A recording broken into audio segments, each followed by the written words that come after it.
Vamos abrir a palavra do Senhor em Evangelho de João, capítulo 20, versículos 19 a 31.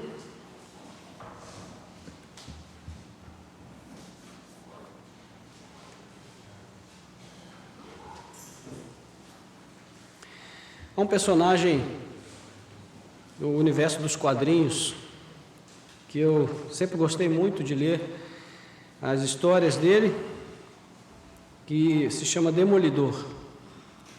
E o Demolidor no mundo, no universo dos quadrinhos, é conhecido como o Homem Sem Medo. E ele descobriu que a cegueira é uma forma muito eficaz de se vencer o medo, porque o medo, em grande parte dos casos, ele se manifesta sobretudo pelo que vemos. O que vemos aos nossos olhos nos trazem insegurança, nos trazem temor, nos fazem sentir esse medo paralisante, esse medo que muitas vezes pode até nos levar a ver coisas que nem existem e que podem paralisar até a nossa fé. E vamos falar um pouquinho sobre isso hoje, como viver sem medo, num contexto em que praticamente tudo acaba de um modo ou de outro trazendo temor ao nosso coração, trazendo esse medo. O medo, que não é uma coisa necessariamente ruim, ele pode se tornar até um mecanismo de defesa para nós, no nosso caso, instintivamente e também racionalmente, né? Porque nós temos a capacidade, diferentemente dos animais, de racionalizar o medo.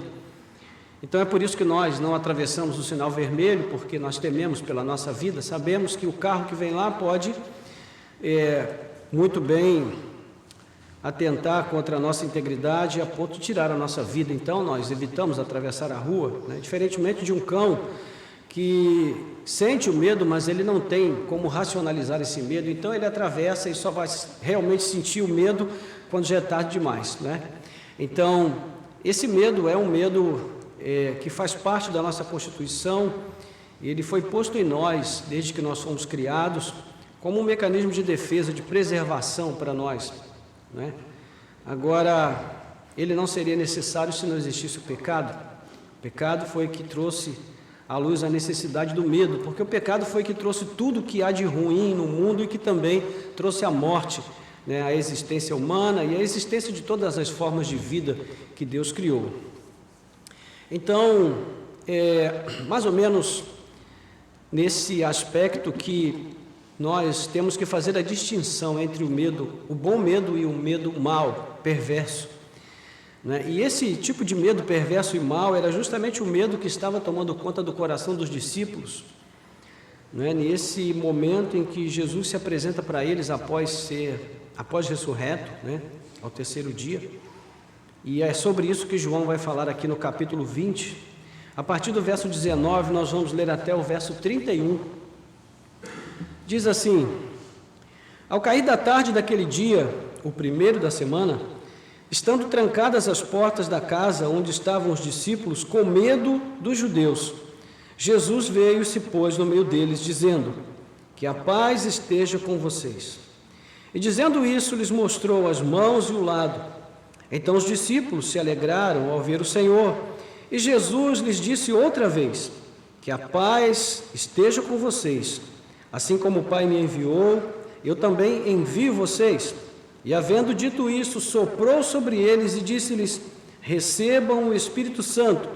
Se de alguns vocês perdoarem os pecados, são-lhes perdoados, mas se os retiverem, são retidos. Tomé, um dos 12, chamado Dídimo, não estava com eles quando Jesus veio. Então os outros discípulos disseram a Tomé: vimos o Senhor. Mas ele respondeu: se eu não vir o sinal dos pregos nas mãos dele, ali não puser o dedo e não puser a minha mão no lado dele, de modo nenhum acreditarei. Passados 8 dias, os discípulos de Jesus estavam outra vez reunidos, e Tomé estava com eles. Estando as portas trancadas, Jesus veio, pôs-se no meio deles e disse: que a paz esteja com vocês. E logo disse a Tomé: põe aqui o seu dedo e veja as minhas mãos, Estenda também a sua mão e ponha no meu lado. Não seja incrédulo, mas crente. Ao que Tomé respondeu: Senhor meu Deus, Senhor meu e Deus meu. Jesus lhe disse: Você creu porque viu? Bem-aventurados são os que não viram e creram. Na verdade, Jesus fez diante dos seus discípulos muitos outros sinais que não estão escritos nesse livro. Estes, porém, foram registrados para que vocês creiam que Jesus é o Cristo, o Filho de Deus, e para que, crendo, tenham vida em seu nome. Amém. Louvado seja Deus. Oremos. Nosso Deus e Pai, graças te damos pela leitura da tua santa palavra. Obrigado pelo privilégio de podermos ler a Escritura com liberdade ainda, Senhor.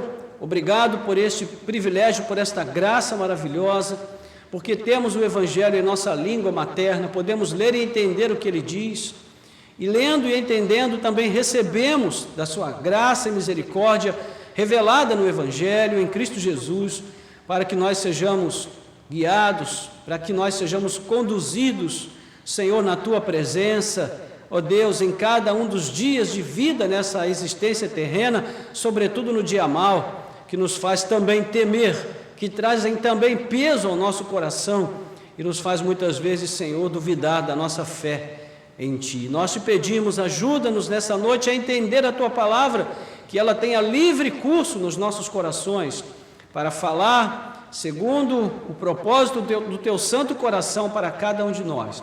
Nós oramos assim com gratidão, em nome de Jesus. Amém. Amém. Muito bem, porque os discípulos estavam escondidos justamente no dia previsto para a ressurreição de Jesus.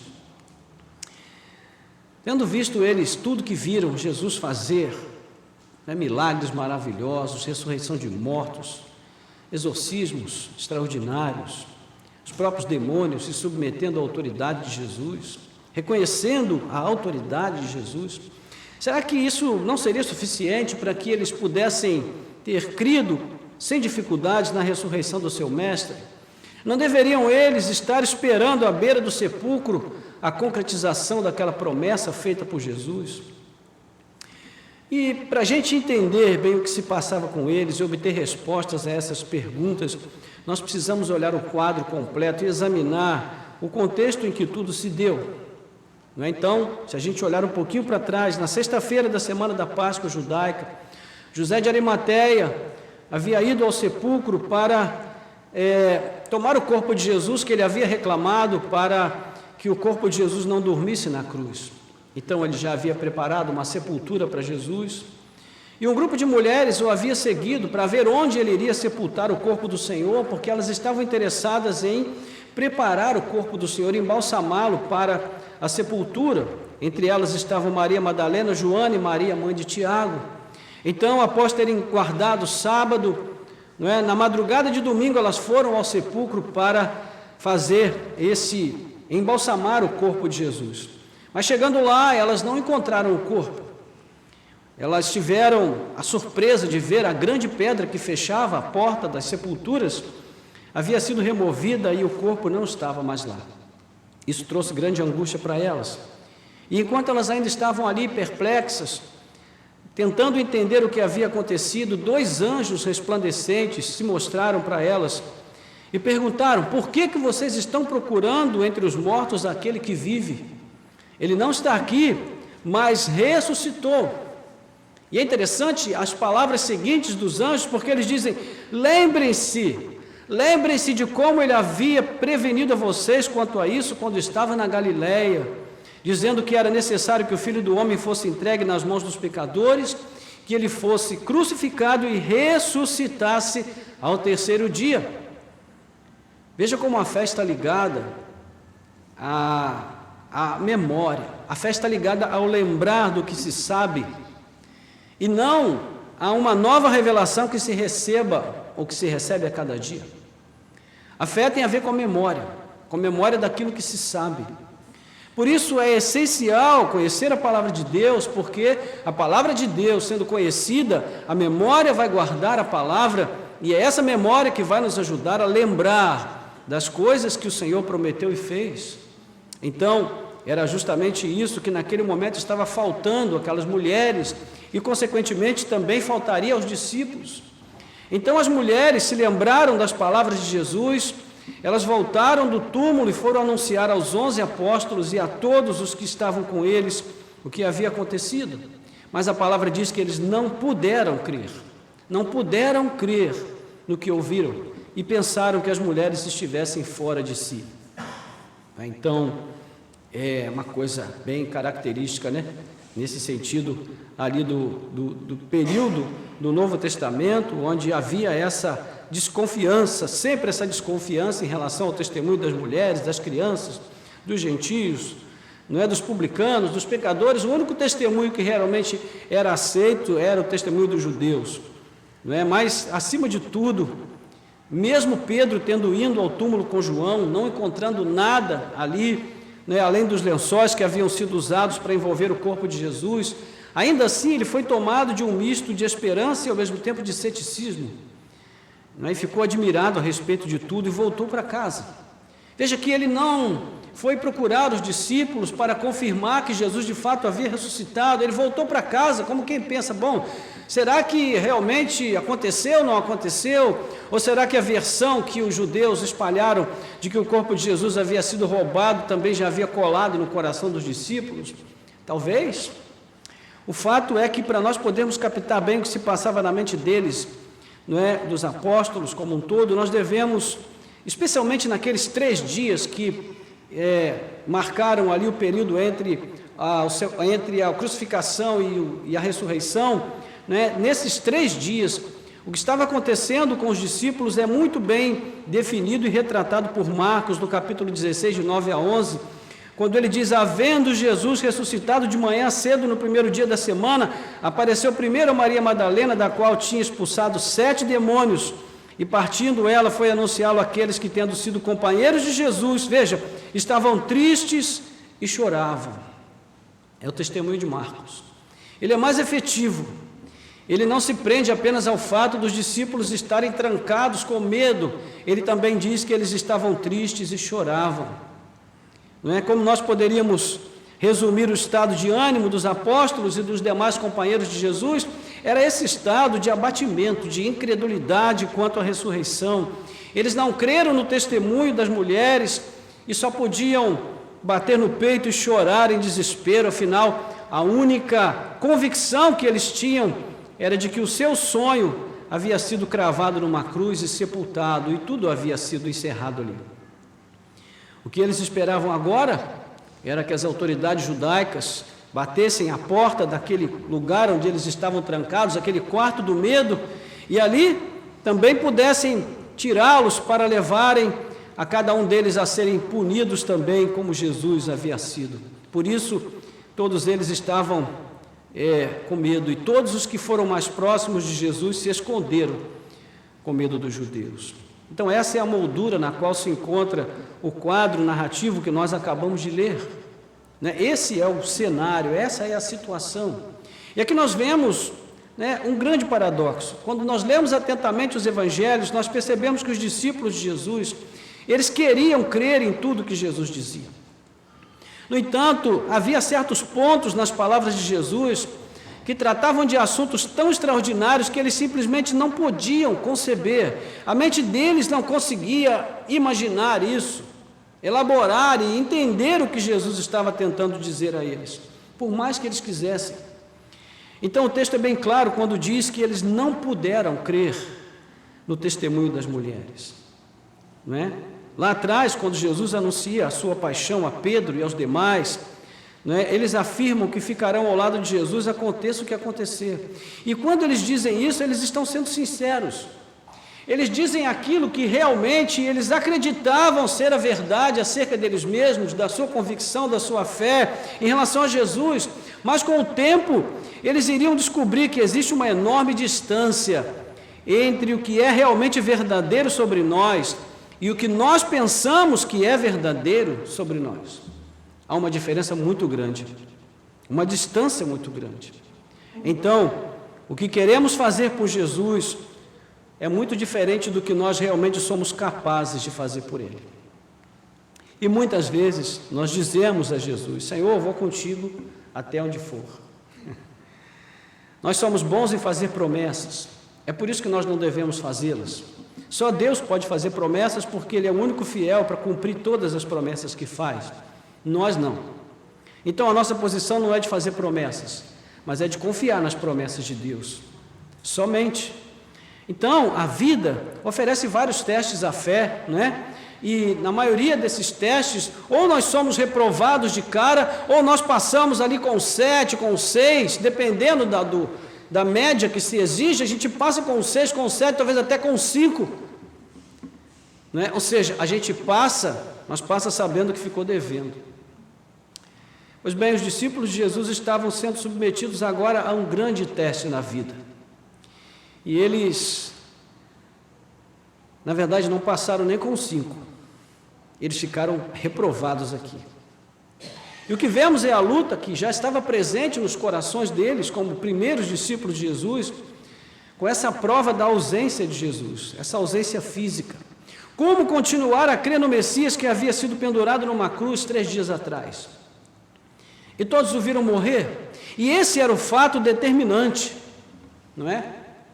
A imagem nua e crua que ficou gravada em suas retinas e que golpeava as suas mentes, as suas memórias, era essa imagem forte, violenta, de que qualquer resquício de esperança havia sido esmagado naquela cruz. Isso foi o que ficou marcado no coração deles. Não é? A morte na cruz era algo muito violento, irmãos. Muito violento. Era uma cena de horror. Uma cena onde os espectadores não esqueciam jamais, durante vários dias, talvez semanas ou meses, aquilo que viram. Era uma cena de horror completo, total. O que nós vemos nos filmes, na representação, das gravuras, dos quadros, isso não retrata a realidade. A realidade é muito pior do que aquilo que nós vemos. Os sons, os gemidos, os gritos de pavor, de pânico, aquela realidade ensanguentada, a forma como os crucificados fazem ali as suas necessidades fisiológicas involuntariamente na cruz por causa da dor excruciante que eles sentem, aquilo é um espetáculo de horror. Não é nada para um ser humano assistir, muito menos para um ser humano sofrer. Então era uma morte exemplar, para que ninguém copiasse o exemplo daqueles que estavam ali. Por isso, irmãos, é compreensível que os discípulos estivessem trancados no quarto, com medo dos judeus. Você entende? Não podemos condená-los, porque se nós estivéssemos lá, nós teríamos feito exatamente o que eles fizeram. Então a lógica levou aqueles discípulos a pensarem: seremos os próximos, porque, bom, eles se esconderam com medo dos judeus, mas exatamente das autoridades judaicas de Jerusalém. Quem lhes parecia ter o poder naquele momento? Jesus? Não, para eles o poder e o domínio estava nas mãos de Anás, Caifás, Pilatos, né? Estava nas mãos de Roma, nas mãos de César. Ou seja, o sistema daquele mundo era para eles naquele momento o poder a ser temido. Por isso eles se esconderam. E dessa perspectiva, certamente, qual seria a conclusão? Acabou tudo. É o lamento dos 2 discípulos no caminho de Emaús. Eles dizem claramente: nós esperávamos que fosse ele, mas você não precisa nem ler o resto da frase, porque a própria constituição da frase já mostra até aí a decepção, a frustração, a desesperança. Na verdade, de certa forma, o paradoxo que eles viveram tinha ainda mais profundidade que o nosso, porque nós somos desafiados a crer sem ver. Enquanto eles foram desafiados a crer depois de terem visto o próprio Filho de Deus diante dos seus olhos. Mas, depois de terem visto o Filho de Deus diante dos seus olhos, realizando tantas coisas extraordinárias, 3 anos depois, a sua esperança foi assassinada numa cruz. Então esse era o espírito daqueles homens trancados em algum lugar na periferia da cidade santa. Foi exatamente isso que logo ao entrar, por isso que logo ao entrar Jesus se adiantou e mostrou a eles as suas mãos e o seu lado. Ele disse: olha, Sou eu. Não temam. Paz seja com vocês. E foi só depois disso que João diz que eles se alegraram. Versículo 20 que nós lemos aí, né, diz que lhes mostrou as mãos e o lado. Então os discípulos se alegraram ao ver o Senhor. Você vai perceber que tudo que demonstra algum aspecto positivo no texto está ligado ao ver. Se nós lermos um pouquinho antes aí, olha, diz que os discípulos que foram lá ao sepulcro, né, diz que depois que eles viram o túmulo vazio, eles se alegraram, tiveram algum tipo de estímulo à alegria naquele momento, né? Ou seja, só depois que eles viram, eles se alegraram, né? No versículo, do capítulo, versículo 20 em diante também, não é, quando diz aí que havendo dito isso, paz esteja convosco, enviou também a vocês e tal. Aí versículo 20, dizendo isso, lhes mostrou as mãos do lado, então os discípulos se alegraram ao ver o Senhor. Depois, quando aparece Tomé na cena, eles dizem: Tomé, vimos o Senhor. E como é que Tomé responde? Ele diz: se eu não vir o sinal dos pregos nas mãos dele, e ali não puser o dedo, não puser a minha mão, de nenhum modo acreditarei. Ou seja, se eu não vir o que vocês viram, não vou acreditar. Então tudo está ligado a essa percepção que os nossos olhos têm. E meus irmãos, poucas coisas nos enganam mais do que a nossa visão. A nossa visão nos engana demais. A maior parte das coisas que nós vemos não são reais, mas nós acreditamos nelas piamente, né, como se elas fossem reais. A própria Bíblia diz, em Hebreus capítulo 11, que a fé é a firme convicção de fatos que não se veem. Ou seja, a fé é justamente o contrário do produto daquilo que nós vemos. E por que a fé se move dessa forma? Porque os nossos olhos nos enganam. Por isso Jesus diz que se os nossos olhos, né, se a luz que há em nós, se a candeia que há em nós, que são os nossos olhos, forem bons, todo o nosso corpo será luminoso. Ou seja, se os nossos olhos interpretarem a verdade corretamente, a nossa fé será fortalecida e tudo que há em nós será um fruto bom.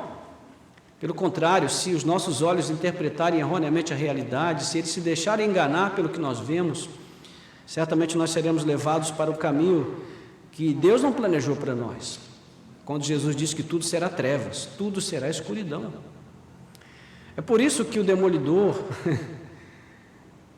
ele viu virtude na sua cegueira, porque a sua cegueira permitiu que ele pudesse vencer o medo. Porque o medo, na grande maioria das vezes, é estimulado por aquilo que nós vemos, ou pelo que nós não vemos. Os discípulos, naquele momento, estavam trancados porque eles não viram mais Jesus. E mesmo depois de ter o visto, ainda assim Jesus teve que aparecer mais de uma vez para eles, para que eles pudessem se convencer realmente que Jesus havia ressuscitado. Então, é só depois que Jesus diz: Paz seja convosco, que os discípulos se alegraram. Ou seja, não era apenas Tomé o incrédulo, mas todos eles.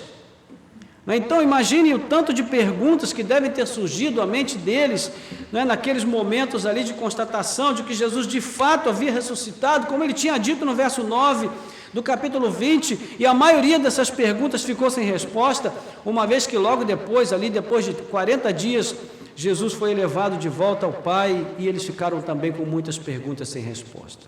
Nesse sentido, nós sabemos muito mais do que eles sabiam, porque muitas das suas perguntas foram sendo respondidas ao longo dos anos e dos séculos pelo desenvolvimento, pelo progresso teológico, e elas estão ao nosso dispor, a nosso alcance na Palavra de Deus e em livros de apoio que nós temos, tantos que nos ajudam a compreender muitas coisas que para eles se tornou ainda um mistério, não é?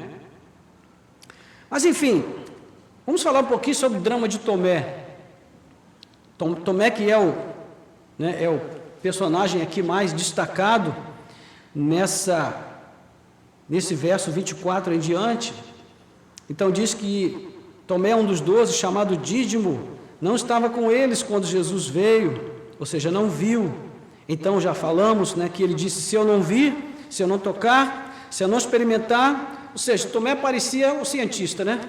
Se eu não tiver um tubo de ensaio, se eu não tiver o experimento, se eu não puder comprovar com a minha mente, se eu não puder racionalizar, então eu não creio. Esse é o crente pós-moderno. Ele acredita naquilo que for do tamanho da sua mente. E isso significa que a mente pós-moderna acredita num Cristo que pode ser condicionado ao tamanho do pensamento humano, ou seja, é um Cristo pequeno, é um Cristo que não é o Cristo das Escrituras, é um Cristo menor, bem menor, que cabe dentro da nossa mente tão pequena e tão limitada, e nós podemos explicá-lo, dissecá-lo e falar de tudo, né? Explicar tudo o que ele faz através da racionalização da nossa mente humana limitada. Esse não é o Cristo das Escrituras. Então Tomé chegou e os outros contaram as novidades, e a pergunta é: como ele poderia crer? Assim como os outros, ele era um incrédulo naquele momento, né? E esse também é o drama de cada um de nós, irmãos, porque assim como os primeiros discípulos, como Tomé, nós queremos crer, mas também associamos o crer ao ver, ao tocar, ao receber garantias, né? Foi isso que trouxe à luz a tal da teologia da prosperidade, porque a teologia da prosperidade nos dá algo para a gente ver, o material, entende? E isso aumenta a nossa fé. É por isso que a teologia da prosperidade trouxe consigo a confissão positiva, que não é cristã, muito menos bíblica. Porque a confissão positiva nos dá a falsa ideia de que nós temos fé porque não duvidamos. Então, a pessoa pode estar doente, mas ela diz: eu não estou doente. Isso pode ser entendido como fé, uma grande fé, pode dentro da perspectiva da confissão positiva, mas no tocante à Bíblia não, porque homens muito melhores e mais santos do que nós e do que a nossa geração viveram com doenças crônicas que Jesus nunca curou. Timóteo era um que sofria de enfermidade crônica no estômago, e Paulo diz isso, não somos nós que inventamos. Então, essas coisas não são muito bem entendidas por nós, mas como a gente resolve isso? Bom, daqui a pouco a gente vai falar um pouco sobre as formas que nós usamos para resolver essas questões. Mas esse é o mesmo drama que nós vivemos, essa tensão que existia para eles e existe para nós, sabe? Não está naquilo que Jesus prometeu ou fez, mas na forma como nós compreendemos tudo isso, né? Dietrich Bonhoeffer, ele trabalha essa questão demonstrando que aquilo que Deus realizou tem um caráter definitivo na nossa vida, mas nós ainda precisamos viver em um estado provisório de vida. Ou seja, embora Cristo tenha feito tudo o que devia fazer por nós, a obra já está completa, nós vivemos numa perspectiva incompleta, provisória, que ainda será transformada em completude, que ainda não chegou a esse ponto, mesmo que seja uma vida em eternidade, é uma vida limitada pelo tempo e espaço. Então nós vivemos entre o eterno e o temporário. Nós vivemos entre o real, que embora seja real, ainda não pode ser visto, e o irreal, que os nossos olhos veem diariamente, mas que é irreal. Não é um paradoxo? Porque tudo que nós vemos, irmãos, que agora existe, cedo ou tarde deixará de existir, então não é real. É uma ficção, é algo provisório. E o que é real, que nós não vemos, é aquilo que de fato nós somos estimulados a crer pela palavra de Deus, e que é de fato o real, mas nós não podemos ver ainda, não temos acesso ainda. Então, nós estamos vivendo entre o extraordinário da fé e o ordinário dos olhos, entre o que Jesus prometeu e o que este mundo limitado nos faz acreditar. E é aí que reside o grande desafio, e eis a razão de ser das palavras tão pontuais de Jesus, quando ele afirma aqui a Tomé: bem-aventurado aquele que não viu e creu. É muito fácil, né, irmãos, a gente ver, e aí a gente diz: poxa, assim, agora creio. Ora, mas que fé é essa? Ninguém precisa de ter fé para isso, qualquer um pode acreditar naquilo que vê, mas se bem que os discípulos ficaram ainda sem acreditar, mesmo tendo visto Jesus durante um bom tempo, né? Mas Para quem Jesus está falando? Inicialmente para Tomé e os discípulos daquele momento, mas também para todos aqueles que viessem a crer após aquela geração, né, para os convertidos pela pregação dos apóstolos, para aqueles que viessem a ler os evangelhos, como nós temos hoje o evangelho de João. Ele não está repreendendo Tomé, porque afinal todos os que estavam no grupo dos discípulos creram porque viram. Inclusive o próprio autor desse evangelho, não é, no versículo 8 do capítulo 20 aqui, como nós já falamos, né, vai dizer lá o texto: então o outro discípulo que havia chegado primeiro ao túmulo também entrou, ele viu e creu. E creu porque viu. O outro discípulo que chegou primeiro aqui é João, e é interessante parece que tem uma disputa ali entre Pedro e João, né? Pedro e João foram para o sepulcro, mas o João faz questão de dizer que o outro discípulo, que era ele, chegou primeiro, não é? Então, o texto diz que ele viu e creu, ou seja, creu porque viu. Então, o que Jesus está fazendo, na verdade, é afirmar um fato, né, que se tornou fundamental à sobrevivência da igreja e da própria fé. E que fato é esse? A verdadeira conversão da alma começa quando alguém deposita plena confiança naquilo que o Evangelho diz. A verdadeira conversão da alma começa quando alguém se dispõe a crer piamente, plenamente, naquilo que o Evangelho diz. Irmãos, nós não temos que comprovar a existência de Deus para ninguém. Se nós tivermos que comprovar a existência de Deus para que alguém creia, essa fé já não é legítima. A Bíblia advoga a fé legítima como aquela fé que nasce do fato de crer naquilo que o Evangelho diz. Por isso a fé vem pelo ouvir e ouvir a palavra de Deus, Romanos 10, 17. Na conclusão deste capítulo, João informa que, na verdade, Jesus fez diante dos seus discípulos muitos outros sinais que não estão escritos neste livro. Estes, porém, foram registrados para que vocês creiam que Jesus é o Cristo, o Filho de Deus, e para que, crendo, tenham vida em seu nome. João 20, 30 a 31. O que João está dizendo para os seus leitores? Ele está dizendo que nós devemos crer em Jesus se nós virmos milagres e sinais? Não é isso que ele está dizendo. Então, o que ele está dizendo? Bom, o fato é que os sinais de Jesus, os sinais que ele realizava, tinham um propósito muito claro, que era de respaldar ou confirmar a veracidade do que ele dizia. É interessante que parece que os demônios entenderam isso mais rápido que os homens, né? Porque toda vez que Jesus chegava perto de um endemoniado, a primeira coisa que o demônio fazia era dar testemunho de Jesus. Ele dizia: ó Filho de Deus, o que temos nós contigo? Tu vieste nos atormentar antes do tempo, ou seja, tu já vais nos mandar para o inferno agora? Jesus disse: não, calma, ainda não está na hora não. É só para vocês saírem desse homem, dessa mulher, dessa pessoa. Não é interessante isso? Os demônios, eles davam testemunho mais rápido do que os homens, né? Porque eles sabiam bem o que estava acontecendo naquele momento. Então, os sinais deveriam confirmar que Jesus era quem dizia ser, ou seja, o Messias que devia vir ao mundo.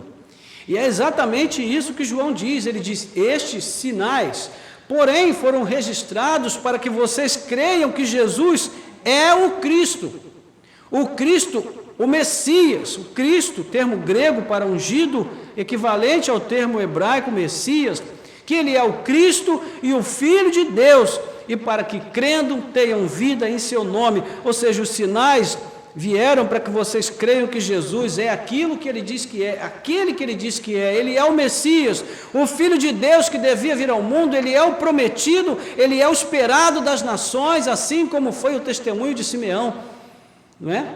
Como nós ouvimos pela manhã na palavra que foi trazida, não é, pelo Guilherme. Simeão, cheio do Espírito Santo, deu testemunho de que Cristo era o desejado das nações, a esperança de Israel. Então observe que ter a vida eterna é uma consequência da fé em Jesus como o Cristo, o Filho de Deus, em outras palavras, como o Messias. Então, ele está dizendo que estes sinais foram registrados para estimular a fé também em nós, ou então, para que viéssemos a crer. Consequentemente, o que produz a fé não são os sinais, Não são os milagres, mas a palavra de Cristo que os evangelhos registram. Sim, porque mesmo lendo sobre o que Jesus realizou, nós só podemos receber a fé confiando no testemunho da palavra dele. Veja que o mesmo se aplica, mesmo se confirma aqui, não é, em capítulo 12, versículo 37 do mesmo Evangelho de João, nós podemos ler o seguinte: apesar de todos os sinais que Jesus havia realizado, não creram nele. Ou seja, apesar de tudo que eles viram, de todos os sinais, mesmo assim, eles não creram em Jesus. Então a fé, acima de tudo, é um ato da vontade soberana de Deus. Ela só ocorrerá no coração ao qual aprover a Deus abrir os olhos do entendimento. Entende? Tirar a cegueira, arrancar as escamas. Mas isso não tira a responsabilidade do homem, porque se ele endurece o seu coração pela incredulidade, ele também responderá por isso. E aqui está a resposta ao paradoxo, né? A palavra de Deus é o elemento palpável que nos liga à fé. É por ela que nós somos o povo de Deus, é por ela que nós vemos a Cristo e tudo que Ele disse e fez por meio da fé. Amém, irmãos? Então, crer não é abrir mão da razão e dar um salto no escuro, como muita gente diz. Não, a fé é dar um salto no escuro. Não, isso não é fé, isso é suicídio. A fé não é isso. Crer não é isso. Crer é aprender a depositar inteiramente a nossa confiança naquilo que Jesus diz em Sua palavra, no testemunho dos evangelhos. E a partir desse momento nós passamos a pensar por meio da fé. A fé vai nortear a nossa razão, mas ela não tira a nossa razão, de forma alguma. Nós precisamos da razão para crer. Se nós pudéssemos abrir mão da razão, se nós tivéssemos que abrir mão da razão para crer, por que Deus teria escolhido se manifestar a nós por meio da palavra, que é um símbolo, e só pode ser entendido se for racionalizado? Ou seja, nós precisamos pensar para crer, apesar de que muita gente hoje está abrindo mão desse privilégio, de pensar. Parece que pensar hoje é quase que um crime, não é? Pensar, ter opinião, é um crime, virou um crime. De certa forma, Jesus foi condenado à morte por um crime de opinião, não é? De certo modo. Então, a partir desse ponto, nós passamos a pensar por meio da fé. A fé tem razão, irmãos. Como nas palavras de Anselmo de Cantuária, nós cremos para entender e não entendemos para crer. Então, é a fé que busca o entendimento. Primeiro nós cremos, depois nós vamos em busca do entendimento. É assim que Pedro exalta a fé dos irmãos que viviam lá no norte da Ásia Menor, quando ele diz: mesmo sem tê-lo visto, falando de Jesus, vocês o amam, mesmo não o vendo agora, mas crendo nele, exultam com uma alegria indescritível e cheia de glória, obtendo o alvo da vossa fé, que é a salvação da alma. 1 Pedro capítulo 1, versículos 8 a 9. Ou seja, mesmo sem vê-lo, vocês o amam. Mesmo não o vendo agora, vocês creem nele e exultam com alegria indescritível e cheia de glória. Olha só, irmãos, a vida cristã é uma vida alegre. Se não for, não é vida cristã. A vida cristã não é uma vida cabrunhada, não é uma vida carrancuda, um semblante fechado, uma vida cheia de dúvidas, de temores, de inquietações, de angústias. Isso não é fé. Isso não é vida cristã. A vida cristã é uma vida de certezas. Não é uma certeza que nós vemos o tempo todo. É uma certeza para a qual nós olhamos com os olhos do Espírito, com os olhos da alma. A vida cristã é como poesia. Só pode ser desfrutada se você tiver olhos da alma para ver. Poesia não é lida com os olhos da carne. Se você for tentar ler poesia com os olhos físicos apenas, você vai jogar aquilo fora, não entende nada, não tem sentido. Você precisa dar vazão, né, aos sentimentos mais puros da sua alma para entender a veia poética do autor. A Bíblia, meus irmãos, é um livro de poesia. Ela fala do amor de Deus de várias maneiras diferentes. Ela tem saga, tem história, ela tem um romance, ela tem contos extraordinários, ela tem feitos heróicos, ela tem situações mirabolantes que nós temos que quebrar a cabeça para desvendar os enigmas, como provérbios e os textos de sabedoria. Ou seja, ela é extraordinária porque ela fala justamente dessa poesia e de vários modos diferentes, e para entendê-la nós precisamos usar a imaginação. Então eu quero avançar para concluir, relembrando o último ato significativo de Jesus antes de se despedir dos seus discípulos, que é justamente o texto de 20, versículo 22, que diz assim: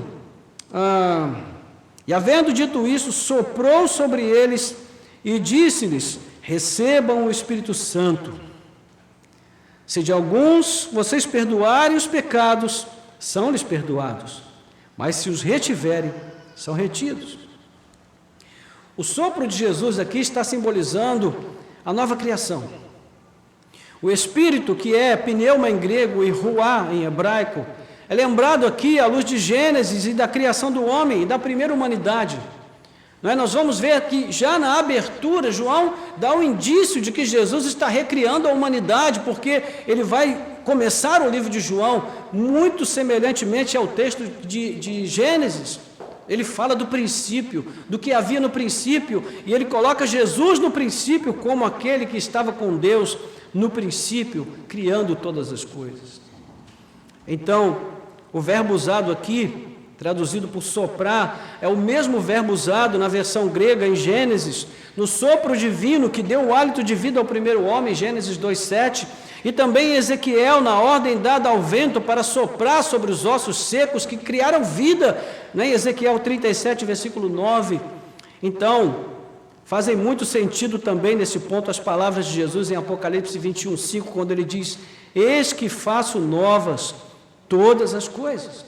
Isso aqui, irmãos, não vai acontecer lá na frente, isso aqui já aconteceu. Jesus já fez novas todas as coisas. Nós só não podemos vê-las ainda todas novas, mas ele já fez todas elas novas. Quando ele disse na cruz está consumado, não é uma frase de efeito, não é um brado heróico, não é uma frase de despedida, é um fato. Tudo está consumado. Então o sopro do Espírito Santo concedeu aos discípulos essa autoridade para perdoar pecados. Mas não só isso, também os capacitou a chamar pessoas a viverem na fé, mesmo sem ver. Os próprios discípulos foram elevados a um nível superior de compreensão depois que eles receberam o Espírito naquele momento, que foi, de certo modo, uma amostra grátis do que iria acontecer no dia de Pentecostes, como a gente viu hoje pela manhã. Então Jesus disse: olha, vou dar uma amostra grátis para vocês aqui. E soprou sobre eles o Espírito, mostrando que é a presença do Espírito na vida dos discípulos que os capacita a irem além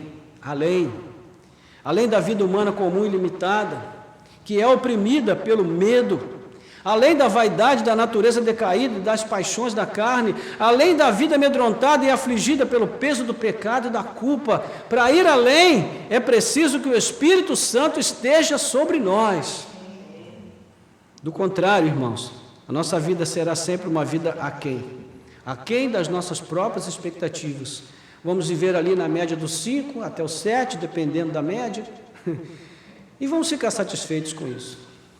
Medíocre é o aluno que se contenta com 7 e fala: mamãe, estou super feliz, tirei um 7.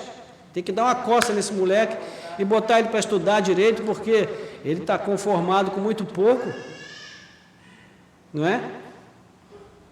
Por favor, os jovens e adolescentes não vão ficar com raiva do pastor por causa dessa palavra, mas aconteceu aqui, saiu involuntariamente.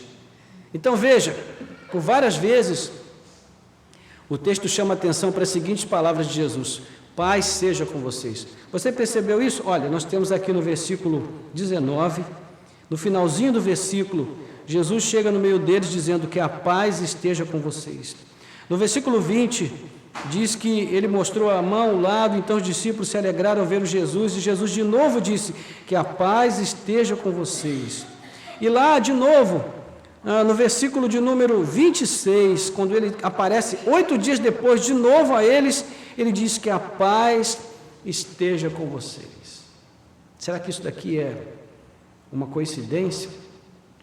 A verdade, irmãos, é que aqueles homens, eles viviam sendo consumidos pela aflição naqueles 3 dias.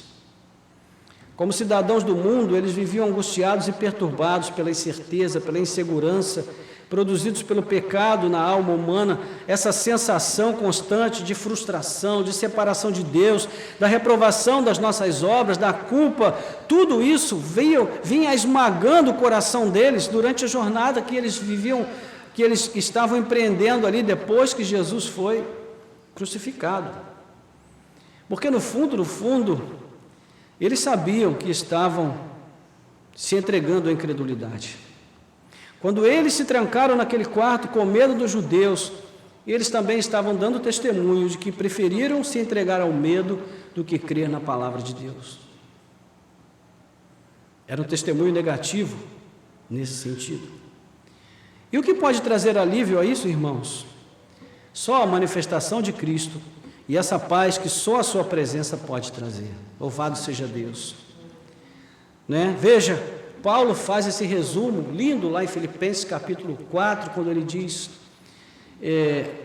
que não devemos nos entregar à ansiedade, que nós devemos lançar sobre ele toda a nossa ansiedade, porque ele tem cuidado de nós.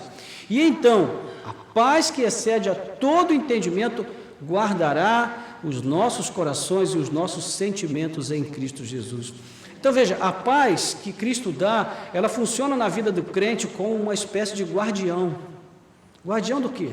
Do medo, da insegurança, da ansiedade, da angústia, da aflição, da opressão. Por mais que as lutas sejam difíceis, por mais que os problemas nos apertem e nos aflijam, essa paz guarda o nosso coração. Entende isso? Então está todo mundo se descabelando, desesperado, chutando a lata, batendo no cachorro, batendo as portas, e o crente ele está sereno. Não é porque ele seja melhor do que os outros, é porque o Cristo que opera essa paz está vivendo no seu coração, na sua alma, no seu interior, por meio do Espírito. E essa paz inexplicável, incompreensível do ponto de vista humano, é talvez o maior patrimônio que nós recebemos de Cristo, né, nesta vida terrena, enquanto estamos aqui. É ela que nos permite viver, apesar das lutas, mantendo a nossa fé e a nossa esperança. Então, irmãos, trata-se dessa paz com Deus, de reconciliação com o Criador, né? E é isso que tudo que nós precisamos, irmãos, porque o que realmente traz aflição, angústia, peso de culpa ao nosso coração, essa sensação de que nós estamos devendo para Deus, de que nós erramos o alvo e que Ele está pronto para derramar sobre nós a sua ira, mas Jesus chega e diz que a paz seja com vocês. De novo, Paulo vai falar em Efésios que Cristo promoveu a paz, Ele promoveu a paz entre ambos os povos, judeus e gentios, paz com Deus, paz com Deus, paz com Deus. É isso que nós precisamos, irmãos. Não precisamos prioritariamente de riquezas, de bens materiais, não precisamos nem de realização afetiva nesse mundo, mais do que precisamos da paz que Cristo pode operar em nossos corações. E foi isso que Ele concedeu aos seus discípulos naquele momento de extrema angústia e perturbação nas suas mentes. Entende? Essa paz, esse alívio, essa presença doce e santa do Espírito Santo soprado por Cristo, que traduz aos corações dos seus discípulos as palavras do Senhor e aplica eficazmente a sua obra em seus corações. E foi por isso que também a nós Jesus enviou do seu Espírito. Ele tem o cuidado de não deixar nenhum dos seus abandonado à própria sorte. Ele não nos deixou órfãos. Sabe o que significa ficar órfão? Ficar órfão é ser entregue a si mesmo. É a pior coisa que pode acontecer ao ser humano. É isso que Paulo diz que Deus faz com aqueles que escolheram viver no pecado. Paulo diz, Deus os entregou à sua própria concupiscência. Isso é viver órfão. Órfão de um Pai celestial, que nos ama, que quer o nosso bem e que não quer nos ver rastejando neste mundo, vivendo de migalhas, de forma medíocre. Não, Ele quer nos ver vivendo revestidos de glória na sua presença, desfrutando dessa paz como filhos amados e não como mendigos espirituais, nesse mundo desgraçado que a gente vive, irmãos. Isso aqui não tem nada de bom para nós, nada. E só com o tempo nós descobrimos isso. Então, Jesus está soprando sobre os seus discípulos esta paz, esta tranquilidade, este coração sereno, que tira todo medo, que elimina todo medo, que abre as portas do quarto do medo e permite que os discípulos saiam ousadamente para pregar o Evangelho sem medo de nada. Então, foi por isso que Jesus também deu a nós do seu Espírito. Ele não nos deixou órfãos. E para que ele fez isso, irmãos? Para, assim como os discípulos, guiar a toda a verdade. João 16, versículos 12 a 13, ele diz isso, que ele enviaria o Espírito para nos guiar a toda a verdade. Quem é que precisa de um guia? Quem não conhece o caminho, quem não pode ver. Então é o nosso caso. Nós nos enquadramos nos dois casos. Nós não sabemos o caminho e nós precisamos que o Senhor abra os nossos olhos da mente para que nós possamos ver, né? Mais uma vez, Paulo, orando aos Efésios, capítulo 1, ele diz: eu oro para que o Senhor abra os olhos do entendimento de vocês, para que vocês possam compreender as dimensões do amor de Deus. Então, é o que nós precisamos, porque nós temos absoluta certeza de que o seu Espírito está em nós. Amém? Eu espero que você tenha essa certeza. É uma certeza que nós podemos ter. Por fim, irmãos, há uma grande diferença entre aquilo que nós queremos fazer e o que nós realmente podemos fazer. E aqui nós voltamos ao que havíamos enfatizado lá no princípio. Nós não somos aquilo que pensamos que somos. Você não é quem você pensa que é. Diga isso aí para o seu vizinho. Pode dizer, você não é quem você pensa que é. A nossa autoimagem está sempre desconectada com a realidade aos olhos de Deus. Vou repetir, a nossa autoimagem está sempre desconectada com a realidade aos olhos de Deus. Ou nós pensamos além ou aquém do que devemos a nosso próprio respeito. Ou nós mergulhamos num poço de autocomiseração, coitado de mim, que pena de mim, eu não sou nada, eu não sou ninguém, eu não mereço nada, Deus não me ama, eu não mereço Cristo, eu não mereço a obra de salvação, não mereço ser feliz, não mereço nada. Ou então, a gente pensa assim, eu estou com tudo em cima, Deus é meu Pai, sou filho de Deus, sou queridinho, sou amado, sou isso, sou aquilo, estou com tudo, sou rei, sou dono do mundo, e sou rico, estou bem, não me falta nada. Ou seja, ou a gente está num extremo ou está em outro. O ser humano é o ser humano do extremo. Nós perdemos a possibilidade do equilíbrio quando nossos primeiros pais caíram no Éden. Ali nós perdemos o senso do limite e a linha divisória que permitia que a gente andasse no prumo foi rompida. E então nós sempre estamos de um extremo a outro, sempre. E assim como os primeiros discípulos de Jesus, nós também nos escondemos por causa do medo. Quando deixamos de pregar o Evangelho, não pregamos porque temos medo. Temos medo de perder a amizade, temos medo de as pessoas nos olharem atravessado, nós temos medo do grupinho não nos aceitar mais, nós temos medo das pessoas dizerem que nós somos carolas, que nós somos quadrados, que nós somos isso, somos aquilo, somos caretas e tudo mais. Nós temos um monte de medos nesse sentido. Então nós nos calamos, nós fechamos a nossa boca e deixamos que o mundo pregue a sua doutrina para os nossos jovens, para os nossos filhos, para os nossos adolescentes, para as nossas crianças, para os nossos colegas de faculdade, e nos sentimos tranquilos com isso, não nos incomoda, porque nós estamos trancados no quarto do medo. Os discípulos também não estavam incomodados. Se Jesus não tivesse entrado ali, meus irmãos, talvez ele estivesse naquele quarto até hoje, porque eles não estavam preocupados, eles só estavam preocupados em manter a sua segurança. Uma segurança totalmente inverídica, uma segurança totalmente falsa. Então, há uma grande diferença entre o que queremos fazer e o que fazemos. Não pregamos o Evangelho porque temos medo. Sonegamos a Deus o louvor e a adoração e outras formas de culto que lhes são devidas porque temos medo de perder a oportunidade daquela viagem, daquele tempo com a família, e daquele lazer, e daquilo outro, aquelas coisas que nós poderíamos ter organizado bem e agendado de acordo que o nosso domingo ficasse livre para a gente servir a Deus, porque isso é a única coisa que Ele nos pede da semana. Mas nós temos medo de perder coisas que para nós são caras, são importantes nesse mundo, mas eu digo para você, quando chegar aquele último dia, você vai estar sozinho, despido perante Deus. Ninguém vai estar com você. Nada do que você valoriza nesse mundo estará contigo. Você só estará com a sua própria alma perante o Senhor. E é isso que nós devemos levar em conta, irmãos. Porque essa é toda a verdade a nosso respeito. Toda a verdade.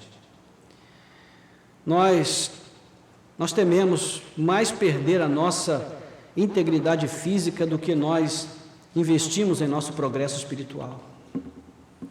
Nós tememos mais perder a nossa beleza, né? Nós tememos mais perder a nossa juventude, o nosso vigor, do que nós tememos perder o nosso vigor espiritual, o vício da nossa espiritualidade. Por isso nós investimos tão pouco nela. Nós falamos bastante do céu, mas nós ambicionamos apenas o que é terreno. Estamos presos a isso daqui. Então a imagem de Cristo que nós carregamos também é uma imagem distorcida, porque assim como os discípulos do princípio, nós também carregamos uma imagem de um falso Messias, que não é aquele que a Escritura mostra para nós. Assim como eles, representados em Tomé, nós também temos dificuldade de crer porque nós não vemos. Está demorando demais esse Jesus, que disse que voltava, mas até agora não voltou. Então, como remediamos essas dificuldades? E aí é que vem o nosso modo de resolver a situação. Como é que a gente resolve isso? Bom, nós usamos a criatividade e nós inventamos soluções. E as nossas soluções são maravilhosas. Nós apostamos na tecnologia, nós apostamos nos efeitos de imagem, de som, nós criamos oportunidades e montamos cenários para induzir as pessoas a uma experiência de plenitude, nós investimos em elementos estéticos para tornar o ambiente mais agradável, mais apropriado a determinadas categorias de pessoas. Se nós queremos jovens, nós investimos num ambiente que chame os jovens. Se nós queremos pessoas da terceira idade, nós investimos num ambiente que atrai a terceira idade. Nós sabemos fazer a coisa acontecer, você entende? E tudo para que essas pessoas supostamente possam vir a ter aquele encontro com Deus. Ou seja, nós apostamos na carne, nós apostamos nos meios e recursos humanos, enquanto negligenciamos vergonhosamente aquilo que é básico e que pode nos levar a uma vida realmente, verdadeiramente marcada pela presença vigorosa e constante de Cristo em sagrada comunhão. Desprezamos a oração, desprezamos a escola bíblica, desprezamos a leitura bíblica, desprezamos a comunhão dos santos. O apóstolo Paulo nos adverte severamente a esse respeito. Ele afirma categoricamente que nós só podemos agradar a Deus porque se nós vivermos segundo o Espírito e não segundo a carne. Romanos capítulo 8, versículo 5, ele diz que se nós vivermos na carne, não podemos agradar a Deus. Só podemos agradá-lo se vivermos do Espírito. A razão é simples, porque foi em Cristo que Deus realizou por nós aquilo que era impossível à lei, ou seja, nos justificar. Então só há justificação para nós se nós permanecermos em Cristo, irmãos. E só podemos estar em Cristo se nós perseverarmos em andar no Espírito. Veja que há uma opção aqui, não é uma obrigação, é uma escolha. Se insistirmos em viver na carne, em viver por meio dela, pela força que ela supostamente tem, nos afastamos de Cristo e de tudo que Ele conquistou por nós e nos aproximamos perigosamente de uma vida falsamente espiritual. Da mesma forma que a justificação, a santificação do crente ocorre nessa relação. E sem o sopro do Espírito, os discípulos, como disse, teriam permanecido ali naquele quarto pelo resto das suas vidas. E é exatamente isso que acontece com todo aquele que tenta viver na carne, acreditando ter forças em si mesmo para permanecer em Cristo. Ele fica longe da comunhão, ele deixa de buscar a Deus, mas ele fala assim: a qualquer momento eu posso voltar, eu tenho forças, eu sou capaz. E era nisso que Pedro e os demais acreditavam. Pedro disse: Senhor, ainda que todos te neguem, oh, aleluias, eu não te negarei. Jesus disse: deixa de ser bobo, rapaz. Eu não vou nem virar as costas, você vai dizer que nunca me viu 3 vezes. Para não dizer que foi um engano, você vai dizer 3 vezes que nunca me conheceu. E é impressionante a exatidão e a fidelidade do texto. A gente pensa que tudo foi escrito desse jeito para poder dar veracidade às palavras de Jesus. Não, Pedro tem que negar 3 vezes porque Jesus disse que ele ia negar 3 vezes. Não, meus irmãos, é porque Jesus conhecia Pedro, mas Pedro não se conhecia. Jesus conhece você, mas você não se conhece, então você faz promessas a Ele que não pode cumprir, assim como eu também. Nós não somos capazes, não temos nenhum poder. E assim como os discípulos amarelaram na hora H e ficaram ali amarrados e afligidos no quarto do medo, nós também ficamos. Por quê? Porque nós acreditamos que nós temos força, que nós temos poder e nós não temos. Enfim, como nós vimos ali que eles precisavam se lembrar, nós também precisamos nos lembrar. Nesta manhã foi lembrado a nós que o próprio Cristo veio aqui, viveu em plena comunhão e interação com o Espírito Santo. Eu pergunto a você, como nós podemos acreditar que seríamos capazes de viver a vida cristã de um modo diferente, autenticado apenas pela força da nossa carne, se é que existe alguma força nela? Não podemos, irmãos, não podemos. Precisamos buscar essa vida no Espírito, não é uma opção, é uma necessidade, é uma questão de sobrevivência. Ainda mais nesse tempo que nós vivemos, onde tudo é feito, é pensado para alimentar a nossa carne e a nossa carnalidade. Tudo é feito para estimular os nossos sentidos na direção de uma vida sem compromisso nenhum com Deus e com a sua palavra. Tudo é feito para empanturrar esse nosso velho homem que está aqui desejoso apenas de fazer aquilo que lhe agrada, aquilo que é conveniente para ele. Então, a título de aplicação, eu quero fazer a você apenas um convite nessa noite. Eu quero convidar você a vir ao altar comigo. Não vir fisicamente, você não precisa sair daí e vir aqui, mas espiritualmente, de forma que a nossa motivação seja estar diante do altar de Deus, com o nosso coração quebrantado e contrito, para confessarmos a Ele que nós não somos capazes, que nós não temos nenhum poder, e que eventualmente nós também nos deixamos trancar no quarto do medo e não queremos sair dali, porque é cômodo para nós. É cômodo não sair, não nos arriscar, não oferecer nada para Cristo, porque afinal de contas parece que Ele morreu, assim como nós hoje pensamos, parece que Ele foi embora e não vai voltar, mas Ele vai voltar. Só que Ele não vai chegar e dizer, eu estou aqui como disse que estaria. Eu vim como disse que viria? Não. Diz a Bíblia que será como no piscar de olhos. Nós não vamos ter tempo de nos preparar. O tempo de nos preparar é hoje, irmãos. É agora. Esse é o tempo de nos prepararmos para recebê-lo, não é? Então, eu convido você para que nós venhamos diante do altar e confessemos perante o Senhor, dizendo, Senhor, de fato, eu tenho permitido que a minha alma, o meu coração esteja aprisionado no medo de perder coisas que não são reais.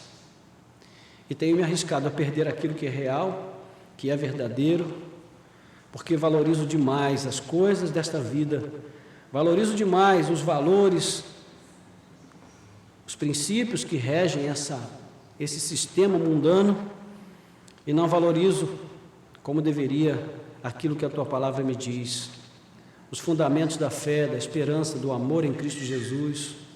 Então, quero me arrepender nessa noite, voltar para recuperar essa confiança plena na Tua palavra, naquilo que diz o Evangelho, naquilo que o Senhor Jesus deixou como testemunho para nós, porque a Tua palavra é a única verdade.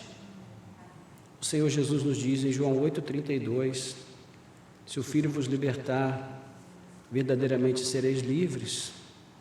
Isso não pode ser usado como máxima de propaganda política.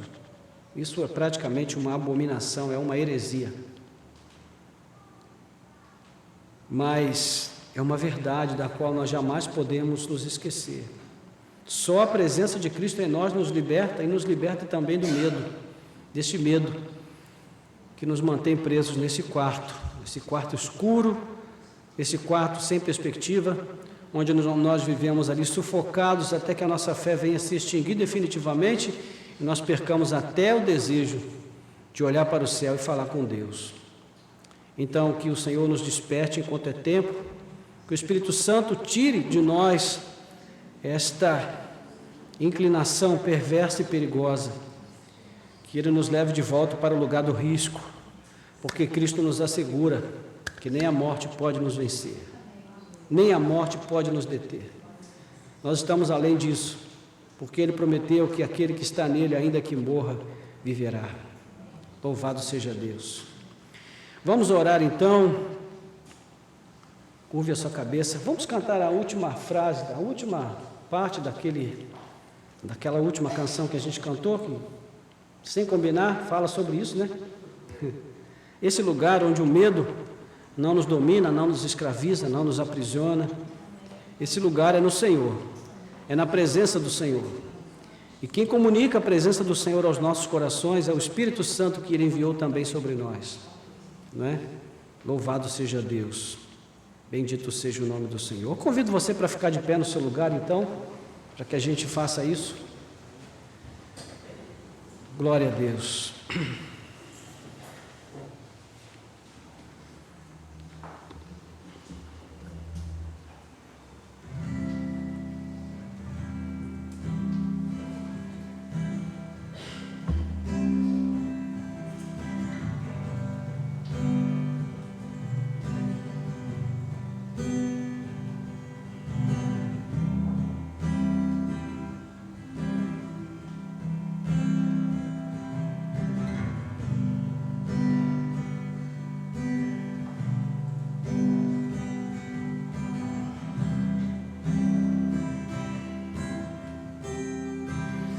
A última estrofe.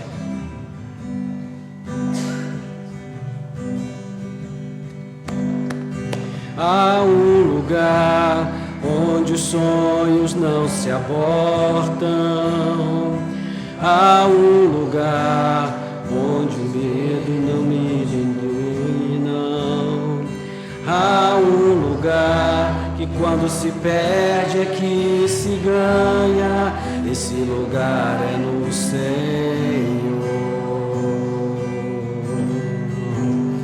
Esse lugar é no Senhor.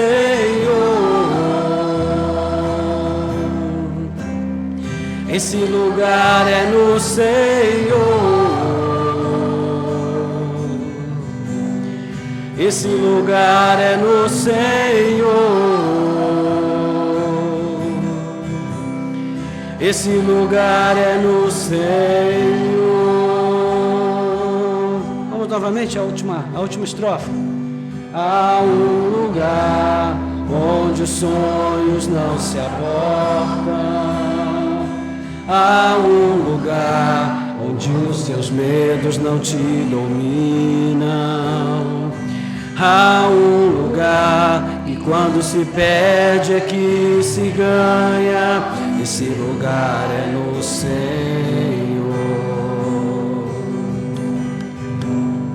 Esse lugar é no Senhor. Esse lugar é no Senhor. Esse lugar é no Senhor.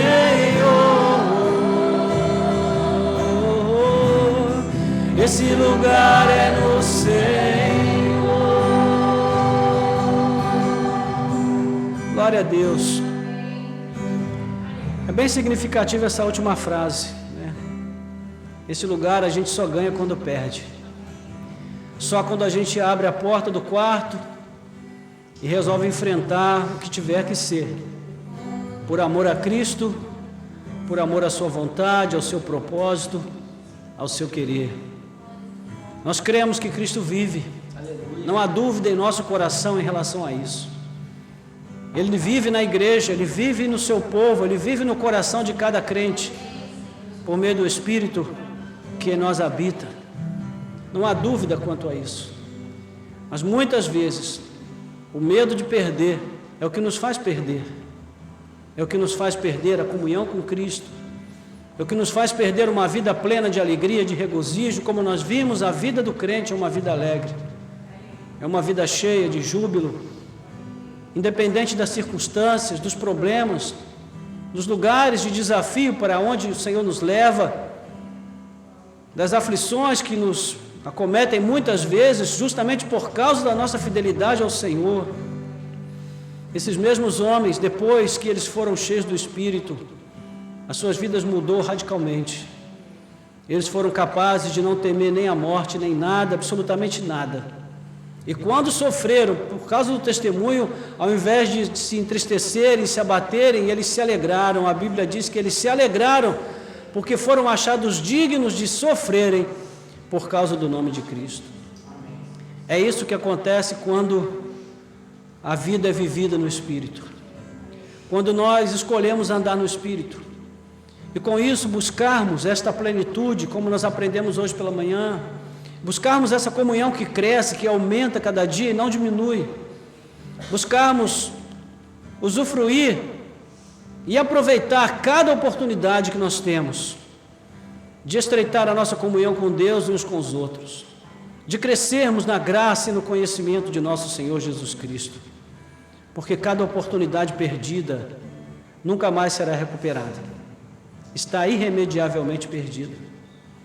Então o tempo que se chama hoje é o tempo da oportunidade, é o tempo de aproveitarmos. Então vamos colocar as nossas vidas perante o Senhor. Nosso Deus e Pai, em nome de Jesus, nós queremos confessar nessa noite que muitas vezes, mais do que nós gostaríamos de admitir, nós também temos nos acovardado, Senhor. Nós temos nos deixado trancar no quarto do medo e ali ficamos, sem nos preocupar, sem nos incomodar. E muitas vezes, Pai, isso pode ser um sinal muito claro e perigoso de que nós estamos a um fio da apostasia, porque é quando nós não sentimos mais peso em nossos corações, por não fazermos nada para vencer esse medo que nos paralisa, esse medo, ó Deus, que nos faz fechar a boca e não pregar o Evangelho, esse medo que nos faz temer mais perder a amizade dos homens do que a amizade de Deus. E a Tua palavra diz, Senhor, que a amizade do mundo é inimizade contra Ti, e nós nos esquecemos disso, Senhor. Então faz-nos lembrar da Tua palavra, traz o temor aos nossos corações, o temor devido, o bom temor, Senhor, que nos leva a olhar, ó Deus, não para aquilo que nós fizemos errado e por isso nos escondemos como Adão, como os discípulos, mas o temor que nos leva, Senhor, a sentirmos o peso em nossos corações todas as vezes que nós pecamos contra Ti. O temor que nos faz entristecer todas as vezes que nós erramos o alvo de Te agradar, de fazer aquilo que nós deveríamos ter feito e não fizemos. O temor que nos faz lamentar e chorar, Senhor, quando nós perdemos a oportunidade que o Senhor nos dá de nos prepararmos, porque o tempo de nos prepararmos é agora. Quando o Senhor voltar, não vai ter tempo, não vai haver nova oportunidade. Aqueles que são, serão. Os que não são, não serão. Não serão reconhecidos, não serão aceitos, não serão acolhidos. Só haverá choro e ranger de dentes. Mas aqueles que são, serão. Estarão na Tua presença bendita para sempre. Estarão com o Senhor e com todos os santos remidos na glória celestial, numa vida de gozo eterno, de satisfação completa na Tua presença. Senhor, traz à nossa memória, Pai, o valor real dessas coisas. E ajuda-nos, ó Deus, a ter os olhos do entendimento aberto para que nós possamos olhar para este mundo e ver o que ele realmente é, Senhor. Um mundo caído, um mundo condenado, Senhor, à estagnação, à extinção. A raça humana está condenada à extinção. Não há o que possa ser feito. E toda essa história que nós vemos de ONGs, ó Deus, de movimentos em prol, Senhor, da preservação do planeta, tudo isso é apenas um discurso para enganar os incautos, um discurso para manipular as pessoas. Mas de fato, Senhor, não há ninguém preocupado com a manutenção do planeta. E a tua palavra diz que a própria natureza geme, porque ela instintivamente sabe que não há esperança, Senhor, para este mundo que se perde. Mas ela espera pela manifestação dos filhos de Deus, por aquele glorioso dia, quando Cristo virá com poder e grande glória nas nuvens, e Ele chamará do sepulcro todos aqueles que morreram na esperança da vida eterna, e Ele levará consigo para a sua presença todos aqueles que estiverem vivos, e todos se reunirão com o Senhor nos ares, e então será uma gloriosa vinda, uma gloriosa festa, uma gloriosa celebração na Tua presença, Pai. Ó Senhor, e isso é a verdade, a única verdade a qual nós devemos nos apegar. O que temos aqui, Senhor, são pequenos momentos de prazer, de alegria, em família, na comunhão dos irmãos. Temos ainda a oportunidade de desfrutar de momentos especiais com a Tua criação, porque a Tua obra é tão extraordinária que, por mais que o homem seja cruel, predatório, por mais que ele seja destrutivo, ainda assim a natureza se mostra exuberante, linda, maravilhosa, porque ela manifesta a Tua glória, Senhor, neste mundo, Pai amado. Mas, ó Deus, até isso, Senhor, tem os seus dias contados, porque o homem é mau. Todo pensamento do seu coração é perverso, é inclinado para o pecado, e ele só tem esperança se Cristo entrar na sua vida e transformar o seu coração mau e perverso.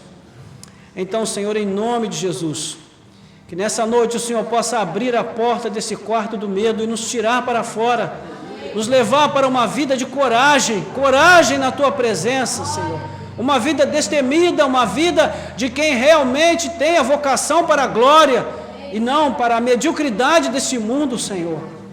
Então desperta-nos, ó Deus, e leva-nos para esse lugar de segurança, de coragem, de determinação, esse lugar, ó Deus, que olha para as coisas do alto e entende que isso sim é real, é verdadeiro, é definitivo, não é passageiro, não é contingente, mas é necessário, porque depois que tudo deixar de existir, todas essas coisas que existem na Tua presença gloriosa permanecerão. Louvado seja o Teu nome. Nós te pedimos, Senhor, ajuda-nos, portanto. Tira-nos, ó Deus, deste quarto do medo. Ajuda-nos a viver uma vida sem medo na Tua presença. Ó Deus, pois a Tua palavra diz que nós devemos entrar com ousadia pelo novo e vivo caminho consagrado pelo sangue de Jesus. Essa vida gloriosa é a vida que nós devemos viver neste mundo, para testemunhar de Cristo, no poder do Espírito Santo, que já foi soprado sobre nós também. Nós oramos assim, ó Deus, com gratidão, em nome de Jesus Cristo, Teu Filho amado, nosso Senhor e Salvador. Amém. Amém. Glória a Deus. Amém. Louvado seja Deus. Você pode se sentar.